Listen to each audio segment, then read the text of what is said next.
Hello guys, मैं नितिन मिश्रा अपने English YouTube channel पर आपका स्वागत करता हूं। जैसा कि आप लोगों को पार्ट 1, पार्ट 2 प्रैक्टिस सेशन का मैंने डाल दिया था। आज प्रैक्टिस सेशन नंबर 3 है। आज उसमें चर्चा हम करेंगे स्पॉटिंग एरर की। चर्चा को मैं कंटिन्यू करूंगा। आज जो चर्चा होनी है थोड़ा सा डिफिकल्ट लेवल है, थोड़ा सा जो सेक्शन 1 था या सेशन 1 या सेशन 2 था उससे थोड़ा सा टफ होगा। ये चीजों को एक एक करके समझते हैं। पहले प्रश्न को पढ़ते हैं, उसके बाद बातें बढ़ाते हैं आगे। आइए चर्चा करते हैं। As I prefer coffee than tea, my friends always take the trouble to get me a cup of coffee. एक सेंटेंस दिया हुआ है, इसका आपको क्या करना है कि पहले तो समझना जरूरी है। इसकी हिंदी को थोड़ा सा समझने का प्रयास करते हैं।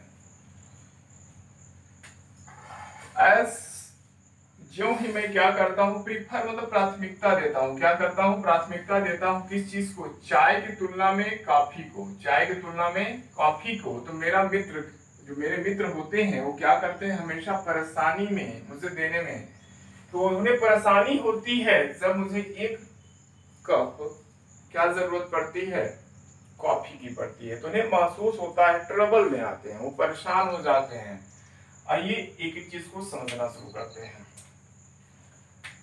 एक शब्द आया हुआ है प्रीफर। प्रीफर का मतलब क्या होता है? प्राथमिकता देना। एक सबसे महत्वपूर्ण चीज ध्यान रखें, इसके साथ प्रीपोजिशन टू लगता है।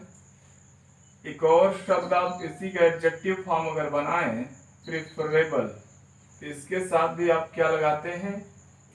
टू लगाएंगे। तो इस चीज को ध्यान रखना पड़ेगा। एरर तो आपको मिली है कि प्रेफर के साथ देन नहीं बल्कि क्या लगेगा? टू का इस्तेमाल करेंगे आप। एक चीज समझ आई। I prefer coffee to tea, my friends always take the trouble to get me, मुझे देने में अ कप ऑफ कॉफी, एक कप कॉफी की। यहां तक बातें समझ में आई। तो प्रीफर तथा प्रीफरेबल के साथ प्रीपोजिशन टू का प्रयोग किया जाता है, कभी भी देन इत्यादि का प्रयोग न करें। आइए क्वेश्चन नंबर 2 को समझते हैं। आई शेक, शेक मतलब होता है हिलाना। शेक का मतलब क्या होता है? हिलाना। एक शब्द और आप इस्तेमाल करते हैं टीनोर, इसका मतलब होता है कांप जाना। ट्रिम्बल, कांप जाना होता है। तो आई शेक हिज हैंड, मैंने अपने हाथ को क्या किया था? हिलाया था। व्हेन मतलब जब, ही अराइव्ड जब वो पहुंचा था, और जब वह गया था। कहने का तात्पर्य क्या था कि जब वह पहुंचा तो मैंने क्या किया? तो भी हाथ हिलाया। जब वो गया तो भी मैंने हाथ हिलाया। इसका मतलब बात यह है कि दोनों बातें पास्ट में हुई है। तो महत्वपूर्ण चीज क्या है? टेंस की दिक्कत है। यहाँ पर शेक का जो सेकंड फॉर्म हो जाएगा, सुख हो जाएगा। तो सुख हिज हैंड, ही अराइव्ड, अराइव्ड मतलब क्या होता है? पहुंचना, और लिफ्ट मतलब गया। तो एरर आपको फाइंड आउट हो गई, शेक का सुख हो गया। क्वेश्चन नंबर 2 को देखें। 2 1 हो गया और 2 हो गया। तीसरे नंबर पे देखेंगे। My brother along with his friends have gone to watch a movie at nearest cinema hall. मेरा भाई और उसके साथ उसके मित्र क्या करे थे? सिनेमा गए थे। कहाँ? जो सबसे नजदीक वाला सिनेमा था वहां पर फिल्म देखने के लिए गए। यहां समझना जरूरी है, एक आप इस्तेमाल करेंगे कुछ पैटर्न थोड़ा समझ ले। along with, together with, as well as, except, exclude, include, ठीक है। से अगर दो सब्जेक्ट जुड़ जाए, इधर भी हो इधर भी हो, तो ध्यान रखें कि ये जो इधर वाला होगा ये मेन सब्जेक्ट होगा। क्या होगा? मेन सब्जेक्ट होगा। इसी के हिसाब से क्या लगती है? हेल्पिंग वर्ब लगाई जाएगी। ठीक है। मैंने क्या कहा कि इसके साथ जुड़ा हुआ है क्या, एक सब ए भी जुड़ गया और ए भी जुड़ गया। मैंने क्या कहा कि इसके पहले वाले के हिसाब से क्या लगती है, हेल्पिंग वर्ब लगती है। तो माई ब्रदर क्या है, सिंगुलर है, इसलिए क्या लग जाएगा यहाँ पे, हैज लगा देंगे। हैव के साथ क्या हो जाएगा, हैज हो जाएगा। बात क्लियर हो गई। तो इनके साथ अगर जुड़ेगा जो सेंटेंस, या जब दो सब्जेक्ट क्या करेंगे, जुड़ेंगे इन शब्दों के साथ या इन फ्रेजेस के साथ, तो आप ध्यान रखें कि सदैव इसके जस्ट पहले वाले को मेन सब्जेक्ट मानेंगे और इसके हिसाब से ही क्या लगती है, हेल्पिंग वर्ब लगाई जाती है। नेक्स्ट क्वेश्चन को समझते हैं। The teacher who I work with were very insensitive towards children's need. यहां समझना, जो टीचर्स, यहां पर समझना जरूरी है कि इसमें सब्जेक्ट क्या है। सब्जेक्ट इसका क्या बन रहा है कि आई वर्क विथ, मैं जिनके साथ काम करता हूं वो अध्यापक, वो अध्यापक। इसका मतलब ये क्या है, आपका सब्जेक्ट है।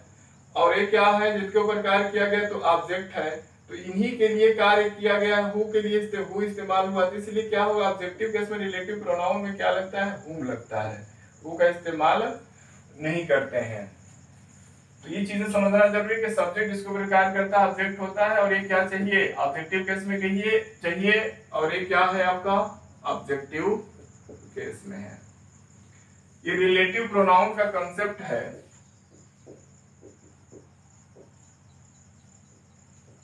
इसको आपको पूरा मैं डिटेल करूंगा प्रोनाउन पार्ट में, जब आप का इंडिविजुअल इंग्लिश ग्रामर का बैच स्टार्ट होगा। आगे समझते हैं। तो यहाँ पर एरर तो मिल गई, आपका होम हो जाएगा, वर लगा हुआ है, ठीक है, टीचर्स है। आगे देखें, वेरी इनसेंसिटिव, असंवेदनशील टुवर्ड्स चिल्ड्रंस, आप समझ रहे हैं, एपोस्ट्रोफी एस को समझते हैं आप। चिल्ड्रन का मतलब क्या होता है, देखिए चाइल्ड का बहुवचन क्या होता है,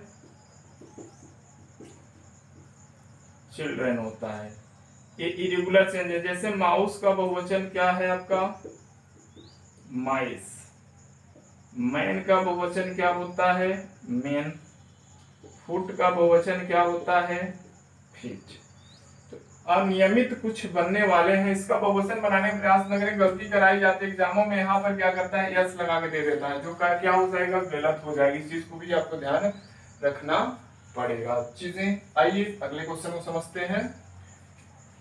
टुवर्ड्स मतलब क्या होता है, की ओर, ठीक है। The fire in the apartment building affected over 20 families. यहां समझेंगे,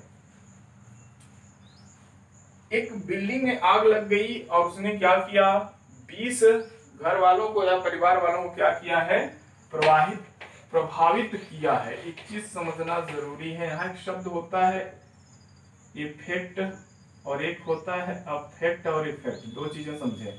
ये आपका नाउन है, ये आपकी क्या है, वर्ब है।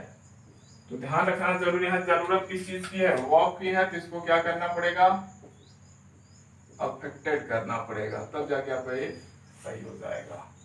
अगला question, the travellers were pacified when to hear that the plane had landed on the runway much before the official announcement. The travellers,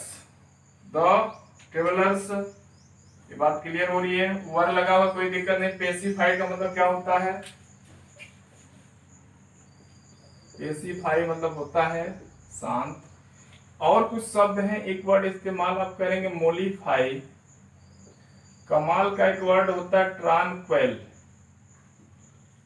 एक शब्द आप इस्तेमाल करेंगे शरीन, एक शब्द इस्तेमाल होता है शोध, ठीक है। काम, कंपोज्ड, ये सारे आपके क्या हैं, शांत होने के लिए शब्द इस्तेमाल होंगे, इसको ध्यान रखें। शांत हो गया था, टू हियर सुना, यहाँ पर जो वेन है ना, वेन की कोई जरूरत नहीं है, यहाँ पर पेसिफाइड प्लस टू प्लस V1, ये अनावश्यक इस्तेमाल किया गया वेन। इसका अर्थ ऐसे भी मिल जाएगा कि शांत हुआ, जब सुना तब शांत हो गया, कि द प्लेन जो है क्या कर रही है, प्लस वर्ब की थर्ड वन लैंड में उतर रही on the runway much before the official announcement. जो आधिकारिक घोषणा होनी है उसके बहुत पहले ही क्या कर रही है, जो प्लेन है लैंड कर रही है या उतर रही है, या उसने क्या किया, सुना, शांत हो गया। क्या हो गया, शांत हो गया। यहाँ पर आपका आंसर क्या हो जाएगा, वेन पार्ट में नहीं होगा, इसे सुपरफ्लुअस बोलते हैं। सुपर, जब कोई भी वर्ड अनावश्यक रूप से अगर किसी वाक्य में आ जाए तो उसको बोला जाता है सुपरफ्लुअस। आगे समझते हैं, neither the chips not the pizza interested the kid. एक चीज समझना जरूरी है, चुनाव करने के लिए तो कुछ इस्तेमाल किया है तो बीच की कोई जरूरत है यहाँ पर नहीं है, इस चीज को आपको समझना पड़ेगा, इसको आप हटा दीजिए। Answer neither the chips were cheaper not the pizza interested kid. Which भी चुनाव करने के लिए इस्तेमाल होता है, यहाँ खुद एक चुनाव कर रहा है, तो यहाँ पर क्या हो रहा है, अनावश्यक है भी आपका सुपरफ्लुअस है। अगला क्वेश्चन है, She exercised discretion in investigating whether her husband eloped with her ex-girlfriend। इसकी हिंदी समझ लें कि वह पूरा प्रयास करती रही या पूरी तरह से सचेत रही और जांच पड़ताल करती रही, फिर भी उसका पति जो था वो क्या हुआ, अपने पूर्व गर्लफ्रेंड के साथ क्या हो गया था, फरार हो गया था। पूर्व गर्लफ्रेंड के साथ फरार हो गया था। थोड़ा सा समझते हैं, एक शब्द आया हुआ है डिस्क्रिशन, इसका मतलब होता है सचेत या सावधान। अगर आप एक थोड़ा सा एक शब्द देखें, डिस्क्रीट वर्ड होता है, डिस्क्रीट मतलब होता है विचारशील। एक शब्द और इस्तेमाल होता है डिस्क्रीट, इसमें फर्क है, थोड़ा समझ लें, इसका मतलब होता है अलग। तो वो क्या मतलब, वो हमेशा क्या रहती थी, विचारशील रहती थी, हमेशा जांच पड़ताल करती रहती थी, फिर भी यहाँ पर वेदर की जगह पे क्या हो जाएगा, हाउएवर। और हस्बैंड इलोप विथ, इलोप का मतलब होता है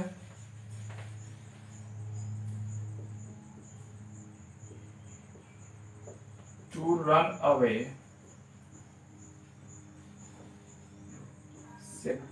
secretly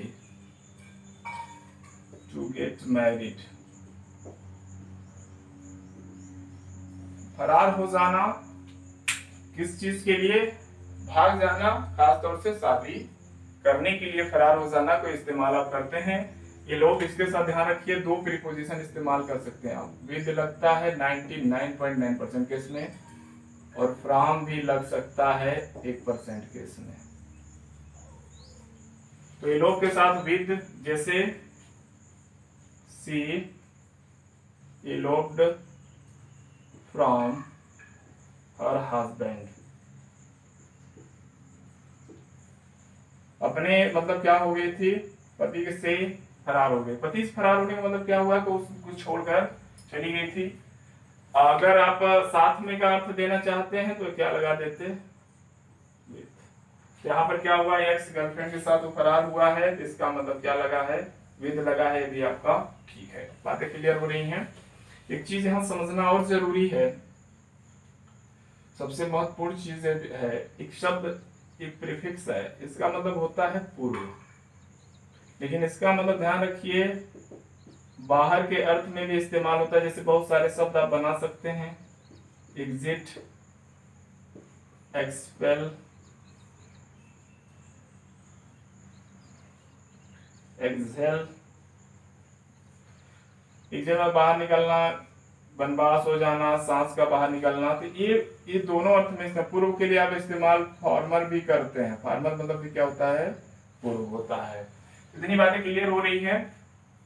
यहाँ गड़बड़ी इसमें कहीं मिल रही है, तो यहाँ पर क्या हुआ कि यहाँ बहुत ज्यादा ध्यान देती रही, बहुत सचेत रहती थी, जांच पड़ताल करती रहती थी, लेकिन या हाउएवर फिर भी, या बट का भी इस्तेमाल कर सकते हैं, बट फिर भी क्या हुआ है, परंतु उसका पति जो था क्या हुआ, अपने पूर्व गर्लफ्रेंड के साथ फरार हो गया या भाग गया, ये आपका अर्थ है।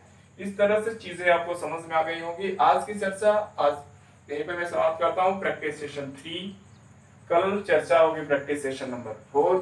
आज के लिए बस इतना ही, धन्यवाद।